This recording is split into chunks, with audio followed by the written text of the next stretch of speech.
So this weekend was lit. While President Trump was doing laps in Daytona in the Beast, the left was melting down, trying to figure out any way to not listen to the American people. Hakeem Jeffries, okay, the highest ranked Democrat in the House, the dude went on TV and when confronted with Trump's popularity, had nothing to say. It was as entertaining as America starting 3 fights with Canada in the first 9 seconds of the hockey game that we won 3-1. Donald Trump's favorability rating is actually higher than it ever was the first time around. Let me ask you, is there anything you are seeing that Trump is doing that you are in favor of, that you think is the right thing? Let me say, as it relates to all of those issues, we're just at the beginning. You are darn right we're just the beginning. This is so on brand for Democrats. Even in the face of reality, he cannot put down the resist torch and just listen. He won't listen to you and I for half a second.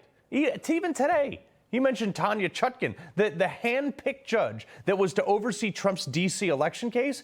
Even she is skeptical about stopping efforts to let DOGE access all parts of the government. These people are so out of touch. Probably because their party didn't even hold a primary in 2020. So they have no idea what their base thinks. And they're just anointed their presidential candidate last year. That was amazing. No democracy there from the party of democracy. You know what? For pure comedic sake, I think the Democrats should probably start their presidential primary like tomorrow. I want to see what their platform is for the next 4 years because they don't seem to stand for anything right now other than resisting what apparently 60% of the country wants. I don't think they had a single coherent policy to date, and the policy they did have apparently is no longer acceptable. Budget reform is not an option. It's a necessity. The American people are entitled to transparency. We can't sustain a system that bleeds billions of taxpayer dollars on programs that have outlived their usefulness or exist solely because of the power of politicians, lobbyists, or interest groups. They're entitled to be able to figure out where their dollars are going, and they're entitled to accountability to make sure that we're using the dollars for what we said it was for. Oh, okay. It was fine then because they weren't actually doing it. They were just saying they were doing it. But now that Donald Trump is actually doing the things they said they were doing, it's somehow a problem? But it wasn't when Bill Clinton fired 375,000 workers. I'm also keen to point out that Barack Obama fired those workers without the help of Congress. One of the commitments that I made to the American people was that we would do a better job here in Washington in rooting out wasteful spending. We don't need to wait for Congress in order to do something about wasteful spending that's out there. So riddle me this, Batman. Why can't Trump do it now?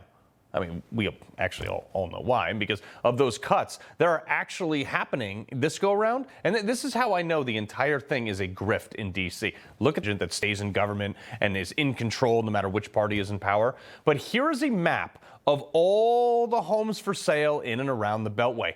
That's a lot. And of course, with every administration, folks, you're going to have some turnover because, Republican to Democrat, people move in, people move out. But this year is significantly higher. Additionally, the properties that are being sold now versus 2020 or even 2016, they're not your typical low-end properties from your average D.C. rotational staffer. These are much larger, much more expensive homes, apartments, and condos from a higher echelon of the D.C. class.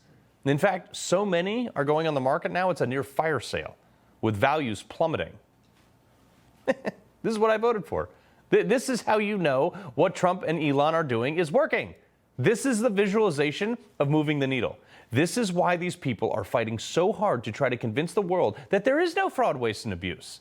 The dude went on 60 Minutes. This dude from USAID said he went on 60 Minutes and said, oh, no, nothing's wrong there. President Trump has said, quote, billions of dollars have been stolen. The whole thing is a fraud. It's utter nonsense. The most accountable aid agency in the world is USAID. I've written actually widely on this subject. What they did was they went back 20 years to try to find things. If you have to go back 20 years to find abuse, that means there isn't that much abuse. USAID's spending in 2023 was $38 billion. That's less than 1% of the federal budget. Just less than 1% of $5.5 trillion. I mean, well, Scott, it's just nonsense. Why do they always close their eyes when they talk to you like they're so much better? What is the acceptable amount of money we can spend on junk? Stuff that we don't even have to go back 20 years to find, like he said in that thing. Blatant lie. Let's go to 2023. Programs, $1.5 million for advancing DEI in Serbia's workplaces, $70 grand for DEI musical in Ireland, $47 for a transgender opera in Colombia, $32,000 for a transgender comic book in Peru, $2.5 million for electric vehicles in Vietnam. Yeah, that's only a few million bucks there, but there's literally thousands of these grants every single year in the last year or two. You don't think that's a waste, man? That guy is exactly what I voted against, because he doesn't think any of those things are actually waste. Which gets me to the real reason they are freaking out. They are saying that Elon should never have access to Social Security because they're worried about our privacy data and that he's going to steal money, which is insane. Okay? He's the richest man in the world, and the dude owned PayPal. He's got all the data he needs on anybody who's got an account at PayPal.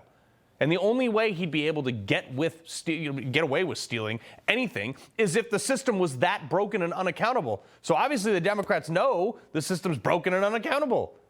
And you want to know how broken it is? Elon tweeted this out. These are Elon's numbers showing how many people in America are in the system currently eligible for Social Security or in the pipeline for it. 4.7 million people in that system are aged 100 to 109 years old, which there's not that many 100-plus-year-old people in America, not even in the world, including millions listed over 150 years old, which is interesting because the oldest living person that we know about right now is a nun from Brazil who's 116. Heck, there's one person in there that's listed over 360 years old. But here's the real concern. If you add all the people up on that list that you see scrolling right there that I'm showing you, you get 394,874,211 people. Weird, because how big is the population of the United States? Oh, yeah, check that out. 334.9 million people in 2023. That's a 60 million person discrepancy, according to his numbers. And from a guy landing rockets on chopsticks, his math's probably pretty good. You want to tell me that everything is fine in the federal government?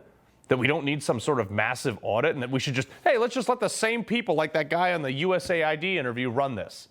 But they have 60 million more people than actually exist still eligible for the system of Social Security that we pay for? Keep in mind, if they're eligible for Social Security and they're above the age of 18, they're also eligible to receive a ballot. How scary is that?